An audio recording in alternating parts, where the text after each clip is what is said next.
दर्शक बंधु खूब शीघ्र कुंभ राशि व्यक्तिशेष मानक जीवन में धन प्रेम घर एवं आराम संबंधी चारोटी प्रमुख परिवर्तन सूचित करुछि।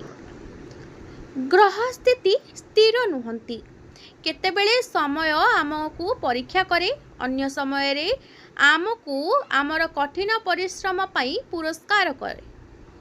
भगवान विष्णु देवी लक्ष्मी कृपा आपणक जीवन को सकारात्मक शक्ति रे परिपूर्ण करने को जाउछंती। दर्शक बंधु, आपणको चारोटी बड़ पुरस्कार मिलवा को जाउछि। आपणक जीवन रे आपणक उपरे देवी देवता मानकर कृपा रहिछि, जहा फल रे आपण धन प्रेम जानवाहन घर इत्यादि किणवाकू जाउछंती। आपण बहुत खुशी पाइबाकू जाउछंती। आगामी दिन मानकरे माँ लक्ष्मींकर कृपा आपण मानक उपरे पड़िबाकू जाउछि। बंधु माने, जदि आपण माने आम वीडियो को नुआ देखुछंती तेबे चैनल को सब्सक्राइब करी पाखरे थिबा बेल आइकन को प्रेस करि दियंतु। कमेंट बॉक्स रे जय माँ लक्ष्मी निश्चिंत लिखंतु एवं आपण केउ डिस्ट्रिक्ट रु आम वीडियो को देखुछंती एवं आपणकर केउ राशि निश्चिंत भाबरे हमको कमेंट करी जणांतु।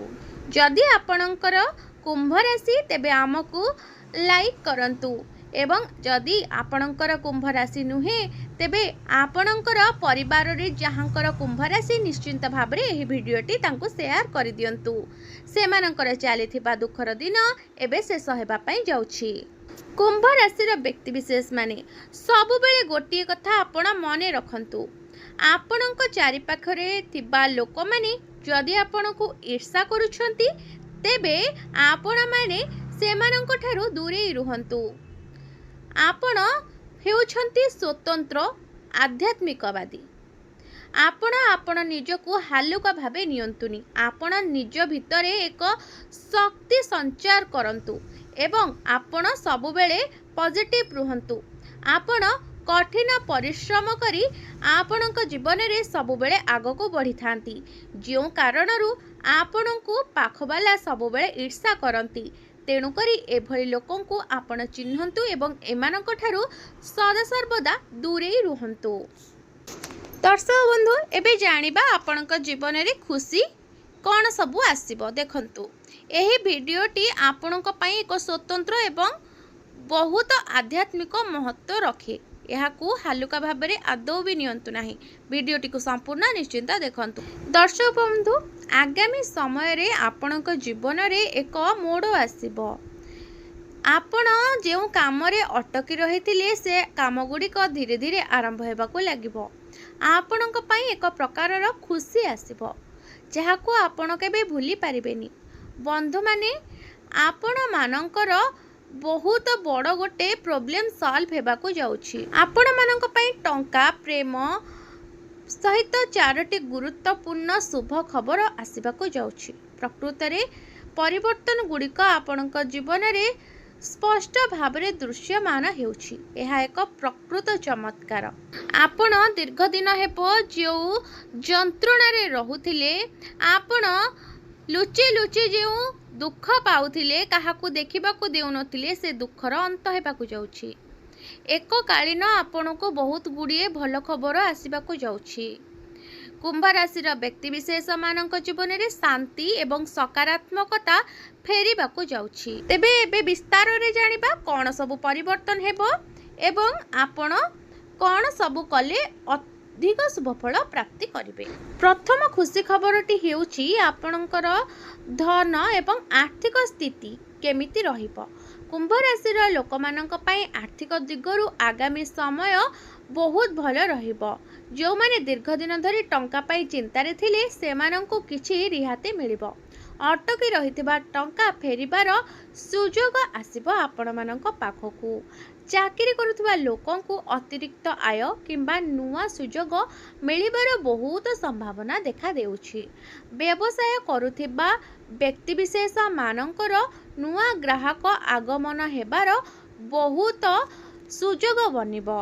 କିନ୍ତୁ ଆପଣ ମନେ ରଖନ୍ତୁ, ଆପଣଙ୍କର ଟଙ୍କା ଆସିବ, କିନ୍ତୁ ଆପଣ ସେ ଟଙ୍କାକୁ ଠିକ୍ ବାଟରେ ଖର୍ଚ୍ଚ କରନ୍ତୁ। ଅନାବଶ୍ୟକ ଖର୍ଚ୍ଚଠାରୁ ଦୂରେଇ ରୁହନ୍ତୁ। ଦ୍ୱିତୀୟ ଖୁସି ଖବର, ଆପଣଙ୍କୁ କାମ ଏବଂ ଚାକିରିରେ ପରିବର୍ତ୍ତନ ହେବାର ବହୁ ସମ୍ଭାବନା ରହୁଛି। କୁମ୍ଭ ରାଶିର ବ୍ୟକ୍ତିବିଶେଷମାନେ ଚାକିରି ଖୋଜୁଥିଲେ ଯେଉଁମାନେ, ସେମାନଙ୍କ ପାଇଁ ଗୋଟେ ନୂଆ ସୁଯୋଗ ଆସିବା ପାଇଁ ଯାଉଅଛି। ଅନେକ ଦିନ ଧରି ଯେଉଁମାନେ କାମ ପାଇଁ ଚେଷ୍ଟା କରୁଥିଲେ ସେଥିରେ ସଫଳତା ପାଇବାର ଆଶା ବଢ଼ିପାରେ। ଚାକିରି କରୁଥିବା ବ୍ୟକ୍ତିମାନେ ନିଜ କାମରେ ପ୍ରଶଂସା ପାଇପାରନ୍ତି, ଦାୟିତ୍ୱ ବଢ଼ିପାରେ ଏବଂ ନିଜର କ୍ଷମତା ଦେଖାଇବାର ସୁଯୋଗ ଆପଣମାନଙ୍କୁ ମିଳିବ। ଦର୍ଶକ ବନ୍ଧୁ, ଯେଉଁମାନେ ବ୍ୟବସାୟ କରୁଥିଲେ ସେମାନଙ୍କ ପାଇଁ ନୂଆ ଯୋଜନା ଆରମ୍ଭ କରିବାର ସମୟ ଆସିଯାଇଛି। ଯଦି ଆପଣ କୌଣସି ନୂଆ କାମ ପାଇଁ ଅପେକ୍ଷା କରିଥିଲେ ତେବେ ଚେଷ୍ଟା ଜାରି ରଖନ୍ତୁ। ଆପଣଙ୍କୁ ନିଶ୍ଚିତ ଭାବରେ ଶୁଭଫଳ ପ୍ରାପ୍ତି ହେବ। ତୃତୀୟ ଖୁସି ଖବରଟି ହେଉଛି ପରିବାର ଏବଂ ସମ୍ପର୍କରେ ଭଲ ସମୟ ଆସିବ। ଆପଣମାନଙ୍କର ଜୀବନରେ ଭଲ ପରିବର୍ତ୍ତନ ଆସିବ ସମ୍ପର୍କକୁ ନେଇ। ପରିବାରରେ ଯଦି କୌଣସି କଥାକୁ ନେଇ ମନମାଳିନ୍ୟ ରହିଥିଲା ତେବେ ଆଲୋଚନା ମାଧ୍ୟମରେ ତାହା କମିପାରେ। ଦୀର୍ଘ ଦିନ ଧରି ଯେଉଁମାନେ ଆପଣ ବନ୍ଧୁମାନଙ୍କ ସହିତ କଥାବାର୍ତ୍ତା ବନ୍ଦ ଥିଲା ବା ମତାନ୍ତର ଥିଲା ସେମାନଙ୍କ ପାଇଁ ଶୁଭ ଖବର ଆସିବ। ଦୀର୍ଘ ଦିନ ଧରି ଦୂରରେ ଥିବା କୌଣସି ଆତ୍ମୀୟଙ୍କ ସହିତ ପୁଣି ଥରେ ଯୋଗାଯୋଗ ହୋଇପାରେ। ବିବାହିତ ଲୋକଙ୍କ ପାଇଁ ସାଥୀଙ୍କ ସହିତ ସମ୍ପର୍କ ଆହୁରି ଭଲ ହେବାର ସୁଯୋଗ ବନିବ। ଅବିବାହିତ ଲୋକଙ୍କ ଜୀବନରେ ମଧ୍ୟ ନୂଆ ସମ୍ପର୍କର ଆରମ୍ଭ ହୋଇପାରେ। ଚତୁର୍ଥ ଖୁସି ଖବର, ଚତୁର୍ଥ ଓ ସବୁଠାରୁ ବଡ଼ ଖୁସି ଖବର ହେଉଛି ଆପଣମାନଙ୍କର ମାନ ସମ୍ମାନ ବଢ଼ିବ। ଆପଣମାନଙ୍କର ଆଗାମୀ ଦିନରେ ବହୁତ ମାନ ସମ୍ମାନ ବୃଦ୍ଧି ପାଇବାର ବହୁତ ସମ୍ଭାବନା ରହୁଛି। ଆପଣ ଯେଉଁ କାମକୁ ନେଇ ଏତେ ଦିନ ପରିଶ୍ରମ କରୁଥିଲେ ସେହି କାମର ଫଳ ଧୀରେ ଧୀରେ ଦେଖିବାକୁ ମିଳିବ। ଆପଣଙ୍କ କାମକୁ ଅନ୍ୟମାନେ ପ୍ରଶଂସା କରିପାରନ୍ତି। ସମାଜରେ ଆପଣଙ୍କର ମାନ ସମ୍ମାନ ବଢ଼ିପାରେ। ଯେଉଁମାନେ ନିଜର କୌଣସି ଲକ୍ଷ୍ୟ ପାଇଁ ଦୀର୍ଘ ଦିନ ଧରି ପରିଶ୍ରମ କରୁଥିଲେ ସେମାନେ ନିଜ ଲକ୍ଷ୍ୟ ଆଡ଼କୁ ଆଉ ଗୋଟିଏ ପାଦ ଆଗକୁ ବଢ଼ିପାରନ୍ତି। ଭିଡ଼ିଓଟିକୁ ଶେଷ ପର୍ଯ୍ୟନ୍ତ ଦେଖିଥିବାରୁ ଧନ୍ୟବାଦ।